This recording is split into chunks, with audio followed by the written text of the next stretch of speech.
Welcome to Simplified UPSC by PPP, where we listen, learn, and grow together. Detailed lecture notes in English and Hindi, plus practice questions for prelims and mains, only on our Telegram channel. Link in description. Like and subscribe for more. नमस्कार। आज हम एक बहुत ही दिलचस्प विषय पर बात करने वाले हैं। एनसीईआरटी कक्षा 9 भूगोल का अध्याय 5 प्राकृतिक वनस्पति तथा वन्य प्राणी। जी हाँ, ये एक बहुत ही अहम चैप्टर है, खासकर यूपीएससी की तैयारी करने वालों के लिए। बिल्कुल, हमारे पास एनसीईआरटी की किताब के अंश है और यूपीएससी के कुछ पुराने सवालों से जुड़ी जानकारी भी। तो कोशिश रहेगी कि इस विषय की एक मजबूत समझ बनाई जाए। हाँ, और भारत की जो अद्भुत जैव विविधता है उसको समझने की ये पहली सीढ़ी है। तो शुरुआत करते हैं, कुछ बेसिक डेफिनेशंस है। हाँ, सबसे पहले ये प्राकृतिक वनस्पति या जिसे अक्षत वनस्पति भी कहते हैं, ये क्या है?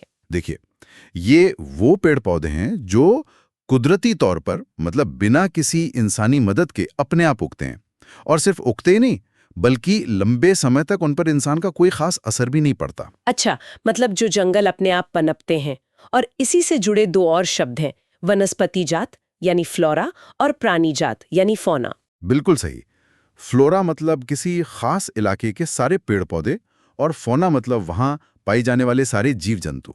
एक और बात जाननी जरूरी है, देशज और विदेशज वनस्पतियां। देशज मतलब जो यहीं की हैं मूल रूप से। हाँ, एंडेमिक जिन्हें कहते हैं, और विदेशज या एक्सोटिक वो हैं जो बाहर से लाकर यहाँ लगाई गई हैं। ठीक है, अब बड़ा सवाल ये है कि भारत में इतनी ज्यादा विविधता, मतलब इतने अलग अलग तरह के पेड़ पौधे और जानवर हैं क्यों? इसके पीछे कई कारण हैं। इनको हम दो मेन हिस्सों में बांट सकते हैं। पहला है उच्चावच, मतलब जमीन की बनावट, जिसे रिलीफ कहते हैं।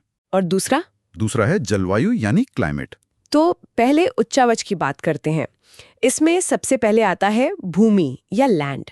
ये तो साफ है कि जमीन कैसी है, इसका सीधा असर वनस्पति पर पड़ेगा। बिल्कुल, जैसे जो समतल और उपजाऊ जमीन है वहां तो ज्यादातर खेती होती है। हाँ, और जो ऊबड़ खाबड़ पहाड़ी इलाके हैं वहाँ जंगल या घास के मैदान मिलते हैं। सही कहा। और यही जंगल और घास के मैदान फिर वन्य जीवों का घर बनते हैं। अलग अलग वनस्पति को सपोर्ट करती है। हाँ। जैसे रेगिस्तान की रेतीली मिट्टी है तो वहाँ आपको कैक्टस मिलेगा, कंटीली झाड़ियाँ मिलेंगी। अच्छा। और जैसे डेल्टा वाले इलाके हैं जहाँ दलदली मिट्टी होती है, हाँ। वहाँ मैंग्रोव वन उगते हैं। और पहाड़ी ढलानों पर जहाँ मिट्टी की परत गहरी होती है वहाँ आपको वो नुकीली पत्तियों वाले शंकुधारी पेड़ मिलेंगे। समझ गए। तो ये तो ही उच्चावच की बात, भूमि और मिट्टी। अब आते हैं जलवायु पर, जो शायद सबसे ज्यादा असर डालता है। बिल्कुल, क्लाइमेट सबसे बड़ा फैक्टर है। इसमें पहली चीज है तापमान। तापमान कैसे असर करता है? देखिए, तापमान और हवा में जो नमी है उसका सीधा असर पड़ता है कि पेड़ पौधे किस तरह के होंगे, कितने घने होंगे, उनकी क्वालिटी कैसी होगी। जैसे कोई उदाहरण? जैसे हिमालय या प्रायद्वीप की पहाड़ियों पर आप जैसे जैसे ऊपर जाते हैं, ऊंचाई बढ़ने पर तापमान गिरता है। हाँ, वो तो होता है। तो तापमान गिरने से वनस्पति भी बनाई जाती है। नीचे आपको उष्णकटिबंधीय ट्रॉपिकल मिलेगी, थोड़ा ऊपर उपोष्ण सब ट्रॉपिकल, फिर शीतोष्ण टेम्परेट, और सबसे ऊपर अल्पाइन वनस्पति। अच्छा, तो ऊंचाई के साथ तापमान और वनस्पति दोनों बदलते हैं। एनसीईआरटी की तालिका 5.1 में शायद इसी का जिक्र है। हाँ बिल्कुल, उसमें साफ दिया है कि कैसे अलग अलग वनस्पति पेटियों में औसत तापमान अलग अलग होता है। उष्णकटिबंधीय में 24 डिग्री सेल्सियस से ज्यादा, तो अल्पाइन में 7 डिग्री से भी कम। कहीं पाला नहीं पड़ता, कहीं बर्फ गिरती है। तापमान के अलावा और क्या महत्वपूर्ण है जलवायु में? दूसरा है सूर्य का प्रकाश, जिसे फोटोपीरियड भी कहते हैं। मतलब किसी जगह पर धूप कितनी देर तक रहती है। अच्छा, इसका क्या असर होता है? ये निर्भर करता है अक्षांश पर, ऊंचाई पर, मौसम पर, दिन कितना लंबा है, इन सब पर। जहां ज्यादा धूप मिलती है वहां पेड़ गर्मियों में ज्यादा तेजी से बढ़ते हैं। हाँ, ये तो लॉजिकल है। इसीलिए शायद हिमालय के दक्षिणी ढलानों पर ज्यादा घने जंगल होते हैं, क्योंकि उन्हें ज्यादा धूप मिलती है। बिल्कुल सही पकड़ा। उत्तरी ढलानों की तुलना में दक्षिणी ढलानों पर वनस्पति ज्यादा सघन होती है। और तीसरा जलवायु कारक, वो तो बारिश ही होगी। हाँ, वर्षण यानी प्रेसिपिटेशन। भारत में ज्यादातर बारिश तो दक्षिण पश्चिम मानसून से होती है, जून से सितंबर के बीच। कुछ उत्तर पूर्वी मानसून से भी होती है। तो जहाँ ज्यादा बारिश वहाँ ज्यादा घने जंगल। एकदम सीधा हिसाब है। जिन इलाकों में भारी बारिश होती है वहाँ बहुत घने जंगल पाए जाते हैं, और जहाँ कम बारिश होती है वहाँ जंगल विरल होते हैं, मतलब पेड़ दूर दूर होते हैं। पश्चिमी घाट का उदाहरण यहाँ बिल्कुल फिट बैठता है। पश्चिमी ढलानों पर बहुत ज्यादा बारिश होती है। हाँ, क्योंकि वो मानसूनी हवाओं के सीधे रास्ते में पड़ते हैं, इसलिए वहाँ बहुत घने जंगल हैं। जबकि पूर्वी ढलानों पर बारिश कम होती है तो जंगल उतने घने नहीं हैं। ये तो हुई वो वजह है कि भारत में इतनी विविधता क्यों है। लेकिन ये जंगल हमारे लिए जरूरी क्यों है? अरे, जंगल तो हमारे लिए बहुत बहुत जरूरी हैं। ये नवीकरणीय संसाधन हैं, मतलब इनको हम फिर से उगा सकते हैं। ये हमारे पर्यावरण की क्वालिटी को सुधारते हैं। हाँ, हवा साफ रखते हैं, जलवायु को कंट्रोल करते हैं। बिल्कुल, मिट्टी के कटाव को रोकते हैं, नदियों के बहाव को कंट्रोल करते हैं, उद्योगों के लिए कच्चा माल देते हैं, जैसे लकड़ी, गोंद, जड़ी बूटियां। और बहुत से लोगों की रोजी रोटी भी इन्हीं जंगलों पर निर्भर है। सही कहा। और सबसे बड़ी बात, ये अनगिनत वन्य जीवों का घर हैं, उन्हें आश्रय देते हैं। लेकिन चिंता की बात यह है कि ये प्राकृतिक वनस्पति अब काफी बदल गई है। मानवीय दखल बढ़ गया है। हाँ, ये एक गंभीर समस्या है। खेती के लिए जमीन चाहिए, उद्योग लगाने हैं, खदानें खोदनी हैं, शहर बसाने हैं। और पशुओं की चराई भी एक बड़ा मुद्दा है। इन सब वजहों से जंगलों को काटा जा रहा है। भारत का जो मूल प्राकृतिक वनस्पति कवर था वो अब काफी सिकुड़ गया है। वन क्षेत्र घट रहा है। ये वाकई चिंता की बात है। चलिए, अब भारत में जो मुख्य प्रकार के वन पाए जाते हैं उनके बारे में विस्तार से जानते हैं। ठीक है। ये जो वनों का वर्गीकरण है, ये मुख्य रूप से जलवायु, खासकर बारिश की मात्रा के आधार पर किया गया है। तो सबसे पहले बात करते हैं उष्णकटिबंधीय सदाबहार वनों की। नाम से लगता है कि ये हमेशा हरे भरे रहते होंगे। हाँ, बिल्कुल। सदाबहार मतलब एवरग्रीन। ये उन इलाकों में मिलते हैं जहां साल में 200 सेंटीमीटर से ज्यादा बारिश होती है और सूखा मौसम या तो होता ही नहीं या बहुत छोटा होता है। अच्छा, कहाँ मिलते हैं ये? ये आपको मिलेंगे पश्चिमी घाट के उन हिस्सों में जहां बहुत बारिश होती है, लक्षद्वीप में, अंडमान निकोबार द्वीप समूह में, असम के ऊपरी इलाकों में और तमिलनाडु के तट पर। और इनकी खासियत क्या है? यहाँ पेड़ बहुत ऊंचे होते हैं, 60 मीटर या उससे भी ज्यादा। क्योंकि साल भर गर्मी और नमी रहती है तो यहाँ आपको पेड़, झाड़ियां, बेलें सब कुछ एक साथ मिलेगा। एक तरह की मल्टी लेयर्ड स्ट्रक्चर बन जाती है। और पत्ते? वो नहीं झड़ते हैं। पत्ते झड़ते हैं, लेकिन सभी पेड़ एक साथ नहीं झड़ते। अलग अलग पेड़ों के पत्ते झड़ने का समय अलग अलग होता है, इसलिए जंगल पूरे साल हरा ही नजर आता है। कोई एक पतझड़ का मौसम नहीं होता। अच्छा, और यहाँ कौन से पेड़ मुख्य रूप से मिलते हैं? यहाँ की लकड़ियां व्यापारिक रूप से बहुत महत्वपूर्ण हैं, जैसे आबनूस, महोगनी, रोजवुड, रबर और सिनकोना। सिनकोना से तो मलेरिया की दवा बनती थी शायद। हाँ, कुनैन, बिल्कुल। और जानवरों की बात करें तो यहाँ हाथी, बंदर, लीमूर, हिरण आम है। असम और पश्चिम बंगाल के जंगलों में एक सींग वाले गैंडे भी इन्हीं सदाबहार वनों के आसपास के दलदली इलाकों में मिलते हैं। और छोटे जीव जंतु? हाँ, बहुत सारे पक्षी, चमगादड़, स्लॉथ, बिच्छू, घोंगे, ये सब भी यहाँ खूब मिलते हैं। ठीक है, तो ये हुए सदाबहार वन। अब उन वनों की बात करते हैं जो भारत के सबसे बड़े हिस्से पर फैले हैं, उष्णकटिबंधीय पर्णपाती वन।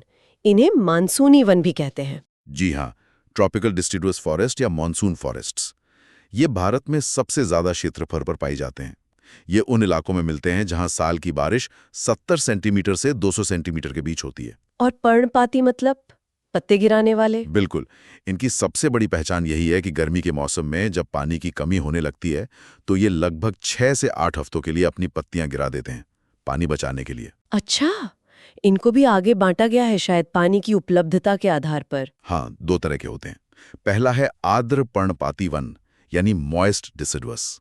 यहाँ बारिश 100 से 200 सेंटीमीटर के बीच होती है। ये कहाँ मिलते हैं? ये आपको देश के पूर्वी हिस्सों में मिलेंगे, उत्तर पूर्वी राज्यों में, हिमालय के निचले इलाकों में, झारखंड, पश्चिमी ओडिशा, छत्तीसगढ़ और पश्चिमी घाट के पूर्वी ढलानों पर। और यहाँ के मुख्य पेड़? सागौन का नाम बहुत सुना है। हाँ, सागौन यहाँ की सबसे प्रमुख और कीमती लकड़ी है। बल्कि यूपीएससी प्रीलिम्स 2015 में सागौन को लेकर एक सवाल भी था। अच्छा, और सागौन के अलावा? बांस, साल, शीशम, चंदन, खैर, कुसुम, अर्जुन, शहतूत, ये सब भी महत्वपूर्ण पेड़ हैं जो आर्द्र पर्णपाती वनों में मिलते हैं। और दूसरा प्रकार कौन सा है? दूसरा है शुष्क पर्णपाती वन, यानी ड्राई डिसिड्यूस। यहाँ बारिश थोड़ी कम होती है, 70 से 100 सेंटीमीटर के बीच। ये कहाँ पाए जाते हैं? ये प्रायद्वीपीय पठार के ज्यादातर हिस्सों में, जहाँ बारिश कम होती है, और बिहार और उत्तर प्रदेश के मैदानी इलाकों में पाए जाते हैं। यहाँ कौन सी पेड़ मुख्य हैं? यहाँ भी सागौन और साल मिलते हैं, साथ ही पीपल और नीम जैसे पेड़ भी आम हैं। लेकिन दिक्कत यह है कि इन शुष्क पर्णपाती वनों का एक बहुत बड़ा हिस्सा खेती और पशु चराई के लिए साफ कर दिया गया है। ये चिंता की बात है। इन पर्णपाती वनों में जानवर कौन से मिलते हैं? यहाँ आपको बड़े जानवर जैसे शेर, बाघ, सुअर, हिरण, हाथी ये सब मिलेंगे। साथ ही कई तरह के पक्षी, छिपकली, सांप, कछुए भी यहाँ आम हैं। शेर और बाघ दोनों? ये तो खास बात है। हाँ, भारत दुनिया का अकेला ऐसा देश है जहाँ शेर और बाघ दोनों अपने प्राकृतिक आवास में पाए जाते हैं। शेर मिलते हैं गुजरात के गिर जंगल में। हाँ, एशियाई शेर। बिल्कुल। और बाघ आपको मध्य प्रदेश के जंगलों में, पश्चिम बंगाल के सुंदरबन में और हिमालयी क्षेत्रों में मिलेंगे। तेंदुआ भी है जो बिल्ली परिवार का ही सदस्य है। ठीक है, अब उन इलाकों की तरफ चलते हैं जहाँ बारिश और भी कम होती है, कंटीले वन और झाड़ियाँ। सही, थॉर्न फॉरेस्ट्स एंड स्क्रब्स। ये उन क्षेत्रों में मिलते हैं जहां साल भर में 70 सेंटीमीटर से कम बारिश होती है। जैसे देश का उत्तर पश्चिमी भाग, गुजरात, राजस्थान, मध्य प्रदेश, छत्तीसगढ़, उत्तर प्रदेश और हरियाणा के जो अर्धशुष्क सेमी एरिड इलाके हैं वहां। यहाँ तो पेड़ पौधे भी अलग तरह के होते होंगे। हाँ बिल्कुल, यहाँ आपको मुख्य रूप से बबूल, खजूर, यूफोर्बियाज और नागफनी जैसे पौधे मिलेंगे। इनकी पत्तियां छोटी या कांटेदार होती हैं, शायद पानी बचाने के लिए। एकदम सही। पेड़ दूर दूर बिखरे होते हैं, जड़ें पानी की तलाश में जमीन में बहुत गहराई तक जाती हैं, तने गूदेदार होते हैं ताकि पानी जमा कर सकें, और पत्तियां या तो बहुत छोटी होती हैं या कांटों में बदल जाती हैं ताकि पानी का नुकसान, वाष्पीकरण कम से कम हो। और यहाँ जानवर, वो भी कम पानी में रहने वाले होते होंगे। हाँ, चूहे, खरगोश, लोमड़ी, भेड़िया, बाघ, शेर, जंगली गधा, घोड़े और ऊंट यहाँ के मुख्य जानवर हैं। ये सब यहाँ के माहौल के हिसाब से ढल गए हैं। मैदानों और कम पानी वाले इलाकों से अब पहाड़ों की ओर चलते हैं। पर्वतीय वन यानी मॉन्टेन फॉरेस्ट्स। यहाँ ऊंचाई के साथ बदलाव देखने को मिलता है ना? जी हाँ, ये बहुत दिलचस्प है। जैसे जैसे आप पहाड़ों पर ऊपर चढ़ते जाते हैं, तापमान कम होता जाता है और वनस्पति बदलती जाती है। बिल्कुल।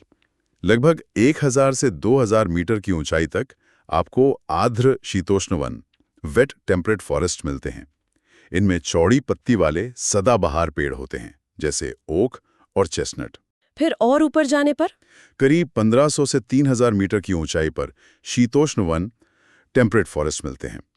यहाँ आपको शंकुधारी कॉनिफेरस पेड़ मिलेंगे जिनकी पत्तियां सुई जैसी होती हैं, जैसे चीड़, देवदार, सिल्वर फर, स्प्रूस, सीडर। ये कहाँ मिलते हैं मुख्य रूप से? ये वन आपको हिमालय के दक्षिणी ढलानों पर मिलेंगे और दक्षिण भारत और उत्तर पूर्व भारत के जो ऊंचे पहाड़ी इलाके हैं वहां भी पाए जाते हैं। और 3000 मीटर से भी ऊपर लगभग 3600 मीटर से ज्यादा ऊंचाई पर शीतोष्ण वनों और घास के मैदानों की जगह ले लेती है अल्पाइन वनस्पति। अल्पाइन वनस्पति में क्या आता है? इसमें silver fir, juniper, pine, birch जैसे पेड़ होते हैं। लेकिन जैसे जैसे आप हिमरेखा के करीब पहुंचते हैं, ये पेड़ बौने होते जाते हैं और झाड़ियों का रूप ले लेते हैं। और फिर घास के मैदान? हाँ, अल्पाइन घास के मैदान, जिन्हें स्थानीय चरवाहा समुदाय जैसे गुर्जर और बकरवाल अपने पशुओं को चराने के लिए इस्तेमाल करते हैं। और उससे भी ऊपर? सबसे ऊपर तो बस काई, मॉस और लाइकन जैसी टुंड्रा वनस्पति ही मिल पाती है। वाह, मतलब ऊंचाई के साथ पूरा लैंडस्केप बदल जाता है। यहाँ जानवर भी खास होते होंगे। हाँ बिल्कुल। पर्वतीय वनों में आपको कश्मीरी महामृग, जिसे हंगुल भी कहते हैं, चित्तीदार हिरण, जंगली भेड़, खरगोश, तिब्बती बारासिंगा, याक, हिमतेंदुआ, स्नो लेपर्ड मिलेगा। स्नो लेपर्ड तो बहुत ही दुर्लभ है। हाँ, इसके अलावा गिलहरी, पहाड़ी बकरी, आइबेक्स, भालू और वो प्यारा सा दिखने वाला लाल पांडा, रेड पांडा भी यहीं मिलता है। मोटी फर वाली भेड़ बकरियां भी यहाँ की खासियत हैं। ठीक है, अब आखिरी प्रकार के वनों पर आते हैं, मैंग्रोव वन। जी। ये तो तटीय इलाकों में होते हैं। जी हाँ, मैंग्रोव फॉरेस्ट आपको तटों पर मिलेंगे, खासकर उन जगहों पर जहां नदियां समुद्र में मिलती हैं और ज्वार भाटा आता है। मतलब डेल्टा वाले इलाकों। बिल्कुल। गंगा, महानदी, कृष्णा, गोदावरी, कावेरी, इन नदियों के डेल्टा में ये खूब पाए जाते हैं। इनकी क्या खास बात है? इन पेड़ों की जड़ें बड़ी मजबूत होती हैं और अक्सर पानी के नीचे डूबी रहती हैं। ये खारे पानी में भी जिंदा रह सकते हैं। इनकी जड़ें मिट्टी को पकड़ कर रखती हैं और तट को कटाव से बचाती हैं। गंगा ब्रह्मपुत्र डेल्टा, जिसे सुंदरबन कहते हैं, वो तो मैंग्रोव के लिए ही मशहूर है। हाँ, और वहां सुंदरी नाम का पेड़ बहुत मिलता है, जिसकी लकड़ी बहुत मजबूत और टिकाऊ होती है। शायद इसी पेड़ के नाम पर ही उस इलाके का नाम सुंदरबन पड़ा है। अच्छा, और सुंदरी के अलावा? वहां नारियल, ताड़, क्योड़ा, एंगार जैसे पेड़ भी मिलते हैं। और सुंदरबन का रॉयल बंगाल टाइगर, वो तो पूरी दुनिया में फेमस है। बिल्कुल। टाइगर के अलावा यहाँ कछुए, मगरमच्छ, घड़ियाल और कई तरह के सांप भी इन मैंग्रोव वनों में पाए जाते हैं। घड़ियाल तो वैसे भी अब मुख्यतः भारत में ही मिलता है। तो ये थे भारत के मुख्य वन प्रकार। लेकिन इन जंगलों में सिर्फ पेड़ और बड़े जानवर ही नहीं है, बल्कि औषधीय पौधे भी हैं। हाँ, भारत तो जड़ी बूटियों का खजाना रहा है। हमारी जो पारंपरिक चिकित्सा पद्धति है आयुर्वेद, वो तो इन्हीं पर आधारित है। एनसीईआरटी की किताब में भी इसका जिक्र है। जी, उसमें बताया गया है कि आयुर्वेद में करीब 2000 पौधों का वर्णन मिलता है और उनमें से लगभग 500 तो नियमित रूप से इस्तेमाल होते ही हैं। लेकिन चिंता की बात यह है कि इनमें से कई अब खतरे में हैं। हाँ, ये दुखद है। IUCN की रेड लिस्ट के मुताबिक 352 औषधीय पौधे ऐसे हैं जिन पर खतरा मंडरा रहा है। इनमें से 52 तो गंभीर रूप से संकटग्रस्त, क्रिटिकली एंडेंजर्ड हैं और 49 संकटग्रस्त एंडेंजर्ड हैं। कुछ उदाहरण दे सकते हैं? जरूर। जैसे सर्पगंधा है, जो सिर्फ भारत में ही मिलता है। ये ब्लड प्रेशर कंट्रोल करने में काम आता है। अच्छा, और? जामुन, उसका फल तो खाते ही हैं, सिरका भी बनता है, पाचन के लिए अच्छा है और उसके बीज का पाउडर डायबिटीज कंट्रोल करने में मदद करता है। अर्जुन के पेड़ के बारे में भी सुना है। हाँ, अर्जुन की ताज़ी पत्तियों का रस कान के दर्द में और ब्लड प्रेशर रेगुलेट करने में काम आता है। बबूल है, वो आंखों की फुंसी ठीक करने में और टॉनिक के रूप में इस्तेमाल होता है। नीम तो खैर घर घर में जाना जाता है अपने एंटीबायोटिक गुणों के लिए। बिल्कुल। और तुलसी, खांसी जुकाम के लिए, कचनार, अल्सर और पाचन की समस्याओं के लिए। लिस्ट बहुत लंबी है। सही में ये तो हमारी प्राकृतिक फार्मेसी है। अब जरा वन्य प्राणियों यानी वाइल्ड लाइफ पर आते हैं। भारत इस मामले में कैसा है? भारत वन्य प्राणियों के मामले में बहुत बहुत समृद्ध है। यहाँ लगभग 90,000 अलग अलग तरह के जीव जंतुओं की प्रजातियां पाई जाती हैं। 90,000?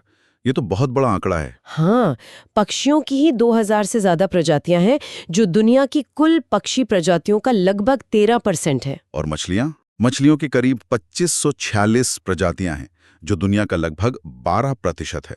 और दुनिया के जितने भी उभयचर, सरीसृप और स्तनधारी हैं, उनका 5 से 8% हिस्सा भारत में पाया जाता है। स्तनधारियों में कौन-कौन मुख्य हैं? हाथी बहुत महत्वपूर्ण हैं, खासकर असम, कर्नाटक और केरल के जो गर्म और नमी वाले जंगल हैं, वहां मिलते हैं। एक सींग वाले गैंडे? वो असम और पश्चिम बंगाल के दलदली इलाकों की शान है। कच्छ के रण में जंगली गधे मिलते हैं, थार के रेगिस्तान में ऊंट। इनके अलावा? भारतीय बाइसन, जिसे गौर कहते हैं, नीलगाय, चौसिंगा, 4 सींगों वाला हिरण, चिंकारा, हिरण की कई और प्रजातियां, और बंदर तो खैर हैं ही। और शेर और बाघ का तो हमने पहले जिक्र किया ही था। हाँ, गिर में शेर और बाकी कई जगहों पर बाघ।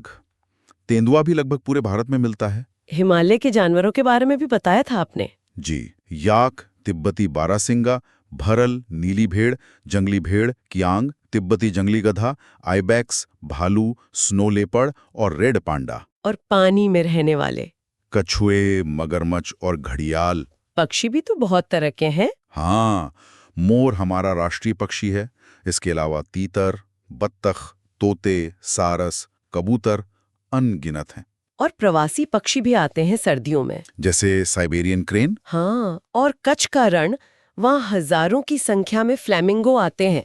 वो नज़ारा देखने लायक होता है। ये सब जीव जंतु सिर्फ दिखने में ही खूबसूरत नहीं है, इनका हमारे इकोसिस्टम में भी बड़ा रोल है। बिल्कुल, हर जीव की अपनी एक भूमिका है। जैसे कीड़े मकोड़े हैं, वो परागण पॉलिनेशन में मदद करते हैं, जिससे फसलों और फलों का उत्पादन होता है। हाँ, और कुछ जीव दूसरे हानिकारक कीड़ों को खाकर उनकी आबादी को कंट्रोल में रखते हैं। सही कहा, हर प्रजाति, चाहे छोटी हो या बड़ी, इस पूरे तंत्र का एक जरूरी हिस्सा है। इसीलिए इनका संरक्षण, इनको बचाना इतना जरूरी है। एकदम।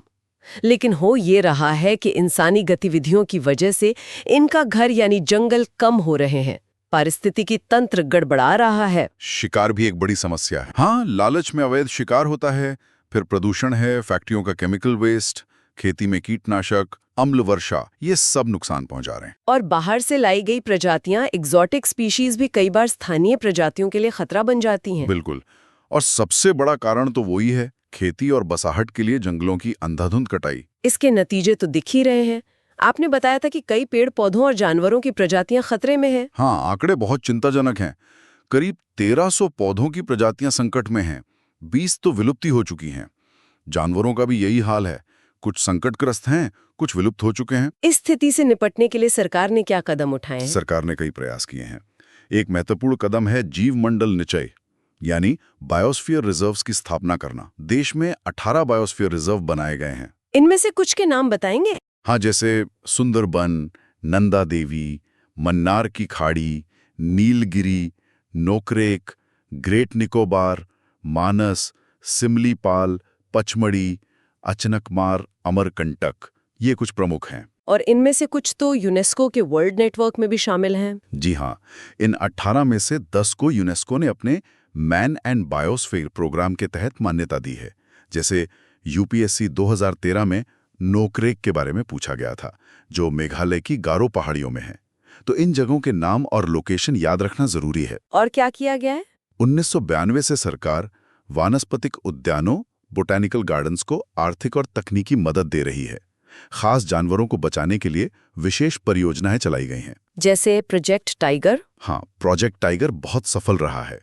इसी तरह project rhino, project great Indian bustard और भी कई प्रोजेक्ट चल रहे हैं। कोई कानून भी है? बिल्कुल, सबसे महत्वपूर्ण है वन्य जीव सुरक्षा अधिनियम 1972, यानी वाइल्ड लाइफ प्रोटेक्शन एक्ट 1972।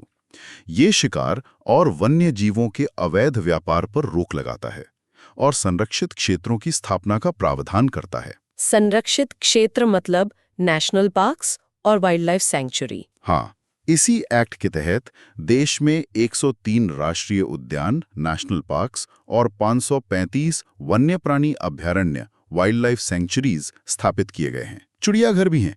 ये सब मिलकर हमारी इस अनमोल धरोहर को बचाने की कोशिश कर रहे हैं। जैसे 2013 में ही नामदफा नेशनल पार्क अरुणाचल प्रदेश का जिक्र भी आया था परीक्षा में। तो ये एक बहुत ही व्यापक तस्वीर थी भारत की प्राकृतिक वनस्पति और वन्य जीवन की। हमने समझा कि ये विविधता क्यों है, कौन-कौन से मुख्य प्रकार हैं और इन्हें बचाना क्यों जरूरी है। हाँ, अब हम अध्याय के आखिर में जो अभ्यास प्रश्न दिए हैं उन्हें देख लेते हैं। इससे रिवीजन भी हो जाएगा। बिल्कुल। पहला सवाल है, रबड़ का संबंध किस प्रकार की वनस्पति से है? हमने बात की थी रबड़ उष्णकटिबंधीय सदाबहार वनों का पेड़ है, जहां बहुत ज्यादा बारिश होती है। ठीक है। अगला, सिनकोना के वृक्ष कितनी वर्षा वाले क्षेत्र में पाए जाते हैं? सिनकोना भी सदाबहार वनों का ही है, तो ये भी 200 सेंटीमीटर से ज्यादा बारिश वाले क्षेत्रों में मिलेगा। ओके। तीसरा, सिमलीपाल जीव मंडल निचय कौन से राज्य में स्थित है? सिमलीपाल, ये उड़ीसा में है। सही। चौथा प्रश्न, भारत के कौन से जीव मंडल निचय विश्व के जीव मंडल निचयों में लिए गए हैं? हमने 10 के नाम लिए थे। सुंदरबन, नंदा देवी, मन्नार की खाड़ी, नीलगिरी, नौकरेक, ग्रेट निकोबार, मानस, सिमलीपाल, पचमढ़ी और अचनकमार, अमरकंटक। ये याद रखने जरूरी है। बिल्कुल। तो अभ्यास प्रश्न हो गए। अब परीक्षा के नजरिए से खासकर यूपीएससी प्रीलिम्स और मेंस के लिए मुख्य बातें क्या ध्यान में रखनी चाहिए? देखिए, प्रीलिम्स के लिए तो बिल्कुल फैक्ट्स पर फोकस करना होगा। जैसे अलग अलग वन प्रकार, सदाबहार, पर्णपाती, कंटीले, पर्वतीय, मैंग्रोव, और वो कहाँ पाए जाते हैं, कितनी बारिश चाहिए होती है, महत्वपूर्ण पेड़ कौन से हैं, सागौन, साल, शीशम, देवदार, सुंदरी, रबड़, महोगनी आदि। मुख्य जानवर और उनके खास ठिकाने, गिर में शेर, सुंदरबन में बाघ, असम में गैंडे, कच्छ में जंगली गधे, हिमालय में snow leopard, red panda, biosphere reserve और नेशनल पार्क, खासकर जो खबरों में रहे हों या यूनेस्को लिस्ट में हों, उनकी लोकेशन, जैसे नौकरेक मतलब गारो हिल्स, नामदफा मतलब अरुणाचल और वन्य जीव सुरक्षा अधिनियम 1972। ये तो हुए प्रीलिम्स के लिए पॉइंट्स, और मेंस के लिए क्या सोचना होगा? मेंस के लिए थोड़ा एनालिटिकल होना पड़ेगा, तथ्यों से आगे जाकर। संरक्षण क्यों जरूरी है, जैव विविधता का महत्व क्या है, इकोसिस्टम बैलेंस में इनका रोल क्या है, जलवायु परिवर्तन का इन जंगलों और जानवरों पर क्या असर हो रहा है और आगे क्या हो सकता है। सरकारी नीतियां और प्रोजेक्ट्स जैसे प्रोजेक्ट टाइगर कितने सफल रहे हैं, क्या चुनौतियां हैं, क्या और करने की जरूरत है। मानव वन्यजीव संघर्ष जो बढ़ रहा है उसके कारण क्या हैं, समाधान क्या हो सकते हैं, और सबसे बड़ा सवाल, विकास और पर्यावरण संरक्षण में संतुलन कैसे बनाया जाए, सस्टेनेबल डेवलपमेंट कैसे हो। बहुत सही। ये मुद्दे मेंस के लिहाज से बहुत अहम है। ये समझना जरूरी है कि ये हमारी प्राकृतिक धरोहर सिर्फ पर्यावरण का मुद्दा नहीं, बल्कि इसका हमारी अर्थव्यवस्था और समाज से भी गहरा नाता है। बिल्कुल। और इसी नोट पर मुझे लगता है आज की चर्चा को यहीं समाप्त करते हैं। एक सवाल श्रोताओं के लिए छोड़ जाते हैं। हाँ, यह सोचें कि हम और आप अपने अपने स्तर पर इस जैव विविधता को बचाने के लिए क्या कर सकते हैं, या फिर कभी समय निकालकर भारत के किसी नेशनल पार्क या बायोस्फीयर रिजर्व के बारे में और गहराई से पढ़ें, वहां की चुनौतियों को समझें। बिल्कुल। अपने आसपास की प्रकृति को जानना और समझना भी एक पहला कदम हो सकता है। ध्यान से सुनने के लिए सभी का बहुत बहुत धन्यवाद। Thanks for watching. Follow us on Telegram and Instagram. Don't forget to like, share, and subscribe.